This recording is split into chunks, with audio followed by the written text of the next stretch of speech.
Right, so in today's video, we're going to be getting on, giving the lawn another cut, and we're going to be talking about some of the do's and don'ts at this time of year. Now that we're sort of like middle of Feb time, we'll be talking about what sort of products you can be putting down onto your lawn, and also the things you need to avoid doing, the stuff you need to sort of wait for, you know, another month or two before you actually begin. So this lawn's still looking pretty decent. You can see, if you do get close now, some of the blades have started to yellow, and that's just to do with sort of the nutrient content within the actual soil itself. But I'm not going to be getting on yet with another round of fertilizer. I'm going to be waiting until we get, you know, into the spring, into March, before I actually get some fertilizer down on this lawn. You can see just over there, there's some moss that's growing against the wall, so we're going to be dealing with that today. We're going to be getting on this lawn with a little bit of liquid iron. You can even see down at the front here as well, a little bit of moss knocking about, and down the front here too. I did get on this lawn about 2 weeks ago with some liquid seaweed as well, but we've had a lot of rain since then, which might have, you know, washed some of the nutrients out of the soil. So I'm going to get on with another little dose of liquid seaweed too. But I think so far so good for this lawn. It's looking decent. You know, the grass isn't too long at the moment. I mean, someone said in my last video on this lawn that the grass wasn't actively growing. It's to do with, you know, the soil temperatures, but we have had some, you know, stints this winter so far in Jan, and even now in Feb, where it has been quite warm. So the grass, it's not actively growing in terms of it's growing every day, and it's absolutely, you know, it's like popping off like it would be in the spring.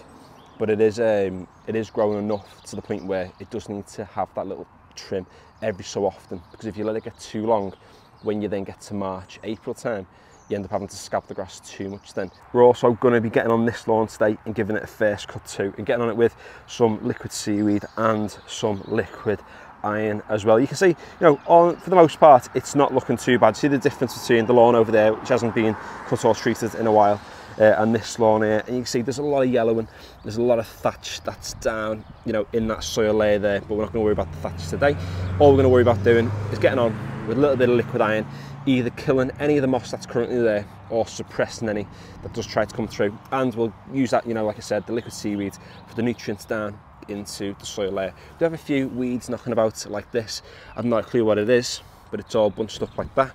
Lash them down there, but I'm not going to worry about those, you know, at the moment. I could get on with a weed killer, but I'm not going to get on with a weed killer on this lawn for a while yet, because I'm going to see how it fares over the next few months when we scarify, fertilise and maintain it.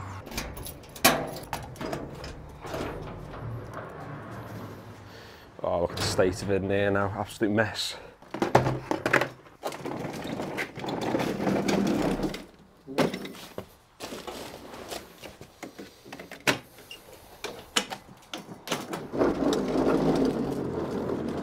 So again, like in the last video, I'm not going to take the height cut down too much, only nicking the tops off the grass blades.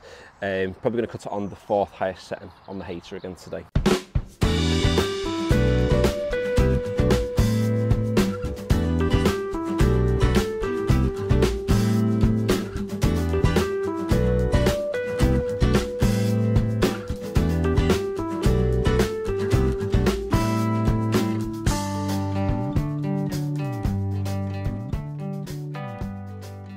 There we go, just like in the last video where I cut this lawn, you can see I've not taken very much off the grass blade, because I don't want to be scalping it, because it's going to, you know, put it under a lot of stress at this time of year if I do. And that sort of leads me on to the first thing I would avoid doing at this time of year. So now that we're sort of like mid-Feb, what you don't want to do is be getting on this lawn and giving it a really heavy scarify, and that's just because, you know, you're going to stress the lawn out big time. And, you know, even though the grass is growing when we have nicer temperatures, we are, you know, going to be having some frosts coming up too as well, which means it's going to put the grass again into that dormant phase, and it's going to take a lot longer for it to actually recover. If you scalp it now, your lawn, and then get on and scarify it, what you can risk doing is, you know, promoting a lot of growth of weeds and things coming through, because you're taking that sward, you're thinning it out, and the grass can't actually recover very well. So that's something you definitely want to be avoiding at this time of year. I mean, some people do say get on with different fertilizers and things. The weather is fair at the moment, but like I said, we are going to be getting some frosts again soon. I would be hesitant to go on and just start like whacking everything down. Just take your time. There's no rush. We've got, you know, plenty of time now just to add little bits to the lawn, a little bit of liquid iron, a little bit of liquid seaweed, and giving it a cut too.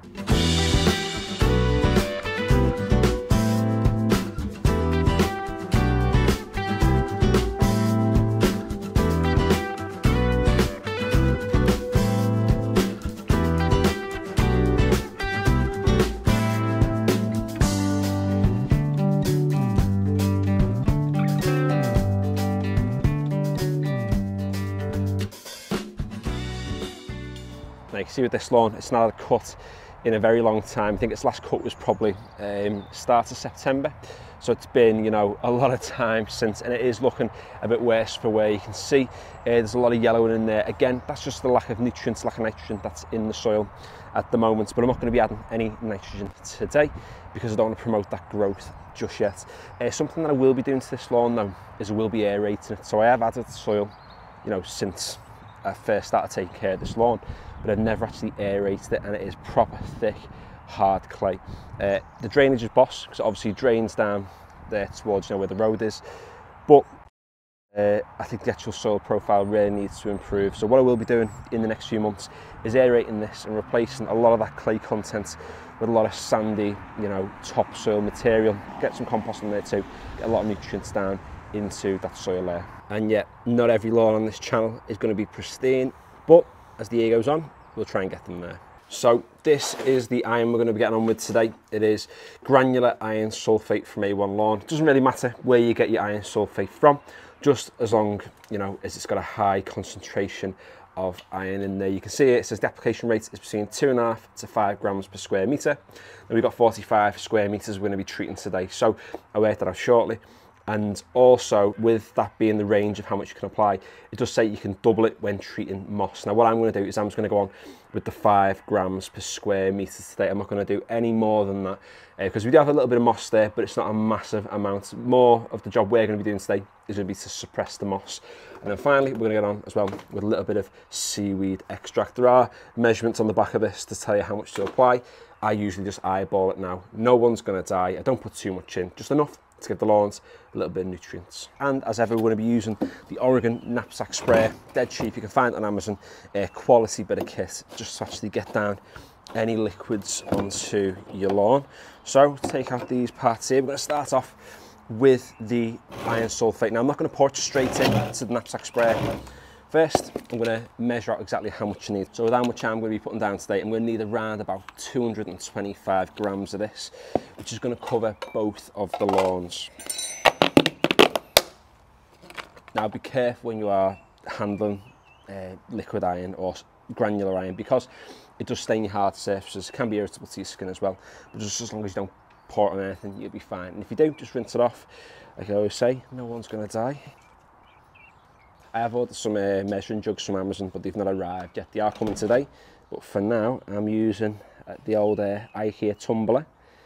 I think what I'm going to have to do here is, that's 125 for now. I'll get that in the sprayer first and then I'll measure the rest out.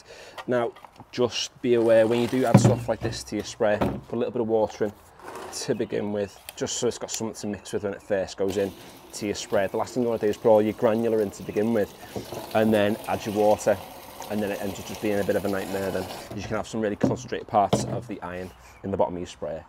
So there we go, 125 in the tank. Get another 100.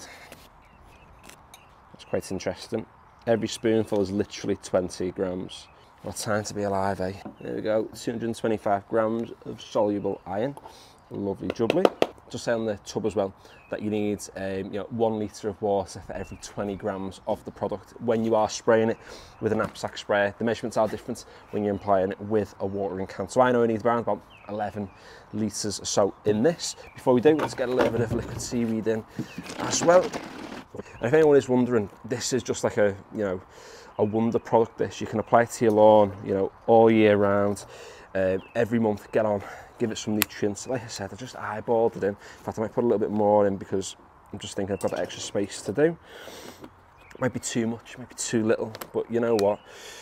We've had a lot of rain recently, so I'd rather err on the side of putting a little bit more in than too few. So let's top this up with water to get to about 11 litres and go from there.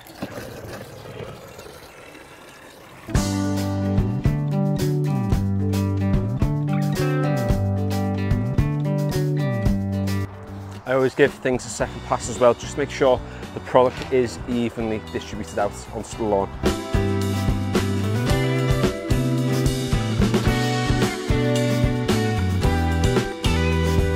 There we go.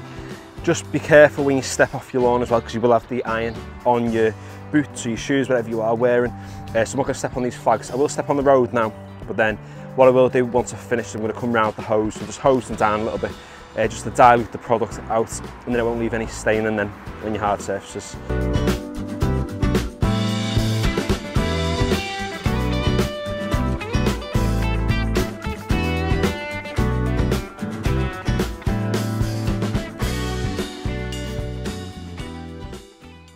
So there we go, both of the lawns have had an application of seaweed, they've had some liquid iron going down onto them, and they've both had a cut too. Now, like I said, you know, as the video is going on, even if you've not got moss in your lawn, putting iron down is great because it's going to do a few things. The first one, it's going to green up your lawn, so your lawn is going to be looking even nicer within, you know, a week or so of putting the iron down. And also as well, it's going to kill off any of the moss that you do have in your lawn, and it just makes the grass a little bit stronger and tougher over the next few weeks, because we probably will have, you know, another frost towards the back end of Feb, possibly even into March as well. And then once we get to late March, early April, the real lawn care stuff begins. We can start getting on with fertilizers, and the lawns will be looking absolutely superb. So I hope you have enjoyed today's video. If you have, feel free to give it a like, and if you'd like to check out any of my other videos, or if you'd like to follow along with any of my lawn tip videos this year where we're taking lawns that look half decent and making them better, then feel free to subscribe, stick around, and finally, thanks for watching.